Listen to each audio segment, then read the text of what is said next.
जेक board द्वारा जो आपका मॉडल क्वेश्चन पेपर जारी किया गया है क्लास 12th वालों के लिए, उसी मॉडल सेट पेपर का हिस्ट्री का सब्जेक्टिव क्वेश्चन लेकर के आए हैं। ठीक है, तो आइए पहला क्वेश्चन देखिए, हिस्ट्री का सब्जेक्टिव में क्या दिया हुआ है। बोल रहा है कि गोपुरम से आप क्या समझते हैं। ठीक है, क्या लिखा है पहला क्वेश्चन, गोपुरम से आप क्या समझते हैं। तो लिखिएगा आप लोग कि गोपुरम एक स्मारकीय अट्टालिका होती है तो दक्षिण भारत के मंदिरों के द्वार पर लगा होता है तथा हिंदुओं के मंदिरों के सत्यापित्यों का प्रमुख अंग होता है। लिखिएगा, ठीक है। ज़्यादातर ये दक्षिण भारत के जो मंदिर होता है उसमें मंदिर के ऊपर अट्टालिका बना होता है। ठीक है, उसी को कहते हैं हम लोग गोपुरम या फिर गोपुर भी कहा जाता है इसको। ठीक है, क्वेश्चन नंबर 2 देखिए, बोला आयंगार व्यवस्था से आप क्या समझते हैं। आयंगार व्यवस्था से आप क्या समझते हैं। तो आयंगार व्यवस्था क्या है, 12 लोगों का जो शासकीय समूह होता था ना, उसी को आयंगार व्यवस्था कहा जाता था। ठीक है, तो आप लोग आंसर लिखिएगा। देखिए कि आयंगार व्यवस्था के अनुसार प्रत्येक ग्राम को एक स्वतंत्र इकाई के रूप में संगठित किया जाता था। ठीक है, एवं ग्रामीण शासकीय इकाई पर शासन के लिए 12 व्यक्तियों का समूह को चुना जाता था। इसी शासकीय अधिकारियों के समूह को आयंगार व्यवस्था कहा जाता है। इस तरह से लिखिएगा। ठीक है, ये देखिए आयंगार व्यवस्था के बारे में इस तरह से आप लिख दीजिएगा। इसमें 2 मार्क्स मिलेंगे आपको। ठीक है, ज़्यादा बड़ा लिखने का इसमें आवश्यकता है नहीं, जैसे हम लिख दिए एकदम सेम टू सेम वैसे ही लिख दीजिए। कॉपी में नोट्स बना लीजिए, इसको लिख लीजिएगा। ठीक है, नेक्स्ट क्वेश्चन देखिए, क्वेश्चन नंबर 3 बोल रहा है कि अकबर का जन्म कब और कहाँ हुआ था। ठीक है, अकबर का जन्म कब और कहाँ हुआ था। तो अकबर का जन्म जो हुआ था सन 1542 ईस्वी में पाकिस्तान के अमरकोट में हुआ था। ठीक है, अकबर के पिता का नाम हुमायूं था। तो इसका आंसर लिखिएगा आप लोगों, अकबर का जन्म 15 अक्टूबर। ठीक है, अकबर का जन्म सन 15 अक्टूबर 1542 में पाकिस्तान के अमरकोट में हुआ था। इस तरह से आप लोग लिख दीजिएगा। ठीक है, अकबर का जन्म के बारे में। क्वेश्चन नंबर देखिए 4 में देखिए क्या लिखा है कि भारतीय स्वतंत्रता आंदोलन में मुख्य भूमिका निभाने वाले 4 महापुरुषों का नाम लिखिए बोल रहे हैं। ठीक है, यानी स्वतंत्र का जो मेन लीडर था, 4 लीडर का नाम लिखने बोला है। तो बहुत सारा लीडर है, इसमें से कोई भी 4 लीडर का नाम लिख दीजिएगा। तो यहाँ पर हम 4 लीडर का नाम लिख दिए हैं। पहला है कि महात्मा गांधी, दूसरा सुभाष चंद्र बोस, तीसरा भगत सिंह और चौथा आप लिख दीजिएगा पंडित जवाहरलाल नेहरू। ठीक है, ये सब स्वतंत्र भारत के प्रमुख लीडर थे। अब क्वेश्चन नंबर देखिए 5 में बोल रहा है कि डांडी किस राज्य में स्थित है। डांडी जो है एक स्थान है, वो किस राज्य में स्थित है।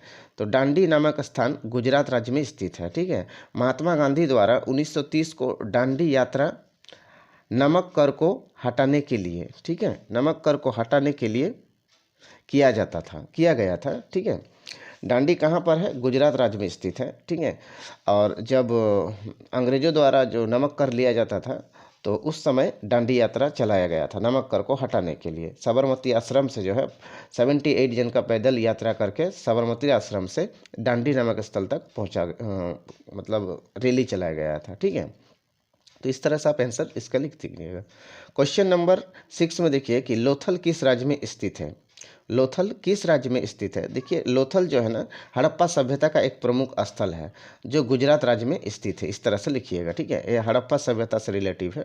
लोथल जो है गुजरात राज्य में स्थित है। ठीक है, इस तरह से आप आंसर लिख दीजिएगा इसका। ठीक है, क्वेश्चन नंबर 7 देखिए, बोला कि भारतीय संविधान के प्रारूप समिति के अध्यक्ष कौन थे। भारतीय संविधान के प्रारूप समिति के अध्यक्ष कौन थे। इसका आंसर हो जाएगा आपका डॉक्टर भीमराव अंबेडकर, जो प्रारूप समिति के अध्यक्ष थे। ठीक है, भीमराव अंबेडकर जो संविधान सभा के भी अध्यक्ष थे। ठीक है, क्वेश्चन नंबर 8 में देखिए, बोला कि मौर्यकालीन इतिहास के प्रमुख स्रोतों का वर्णन कीजिए। ठीक है, तो इसका आंसर आप इस तरह से लिखिएगा कि मौर्यकालीन इतिहास में साहित्यिक एवं पुरातात्विक स्रोत प्रमुख है। ठीक है, साहित्यिक एवं पुरातात्विक स्रोत प्रमुख है। अब उसमें लिखिएगा कि साहित्यिक स्रोत में कौटिल्य या फिर लिखिएगा विष्णुगुप्त का अर्थशास्त्र, मेगास्थनीज का इंडिका पुस्तक, ठीक है। विशाखा दत्त का मुद्रा राक्षस, इस तरह से आप लिख दीजिएगा। और इधर में लिखिएगा तथा पुरातात्विक स्रोत में अशोक द्वारा पत्थरों पर लिखा गया लेख, गुफा, ठीक है, स्तंभ लेख, आहत सिक्के और रुद्रदामन द्वारा जूनागढ़ अभिलेख, ठीक है, इस तरह से लिख दीजिएगा। और भीषण अकाल पड़ने की जानकारी हमें मिलती है, ठीक है। तो इस तरह से है कि मौर्यकालीन इतिहास के प्रमुख स्रोतों का वर्णन हम लोग को इस तरह से संक्षेप में दे सकते हैं, ठीक है। तो इस तरह से आप लिख दीजिएगा। देखिए आंसर, मौर्यकालीन इतिहास में ऐतिहासिक पुरातात्विक स्रोत प्रमुख है, ठीक है। आर्थिक स्रोत में विष्णुगुप्त का अर्थशास्त्र, मेगास्थनीज का इंडिका पुस्तक और विशाखा दत्त का मुद्रा राक्षस, ठीक है, प्रमुख स्रोत है। और पुरातात्विक स्रोत में अशोक द्वारा पत्थरों में लिखा गया लेख, यानी जिसको अभिलेख बोला जाता है, शिलालेख बोला जाता है। इसके बाद ये गुफा, स्तंभ लेख, आहत सिक्के, ठीक है, और जूनागढ़ अभिलेख, ये सब जो है प्रमुख था, ठीक है। तो इस तरह का जानकारी जो है हमें पुरातात्विक स्रोत और साहित्यिक स्रोत से जो है हम लोगों को मिलता है। क्वेश्चन नंबर 9 देखिए, बोल रहा है कि त्रिपिटक के विषय से आप क्या समझते हैं। त्रिपिटक के विषय से आप क्या समझते हैं, तो आंसर लिखिएगा।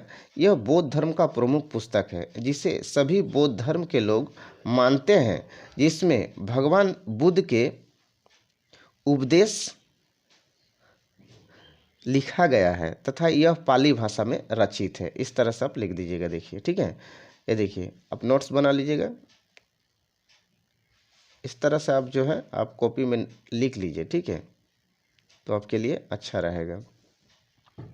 आप क्वेश्चन नंबर देखिए 10 में बोला कि सविनय अवज्ञा आंदोलन के 2 कारण लिखिए। सविनय अवज्ञा आंदोलन जो है महात्मा गांधी द्वारा चलाया गया था, ठीक है। तो सविनय अवज्ञा आंदोलन का 2 कारण क्या है, तो लिखिएगा कि सविनय अवज्ञा आंदोलन के प्रमुख 2 कारण, इससे भी लिख सकते हैं। पहला लिखिएगा कि साइमन कमीशन का बहिष्कार और जनता के उत्साह को देखकर कांग्रेस नेता ने पंडित नेहरू, यानी कांग्रेस का नेता कौन था, पंडित जवाहरलाल नेहरू था। तो कांग्रेस नेता पंडित जवाहरलाल नेहरू को विश्वास हुआ था कि जनता अभी जो है ना आंदोलन के लिए पूरी तरह से तैयार हो गया है, ठीक है।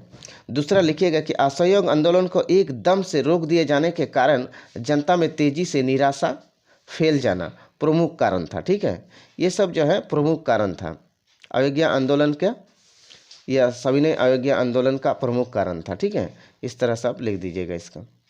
ये देखिए, सविनय अवज्ञा आंदोलन के प्रमुख 2 कारण, साइमन कमीशन का बहिष्कार, दूसरा असहयोग आंदोलन को एकदम से पूरा रोक दिए जाने के कारण जो है असहयोग आंदोलन का कारण बन गया था, ठीक है। और उसके बाद जो है असहयोग आंदोलन चालू हो गया था।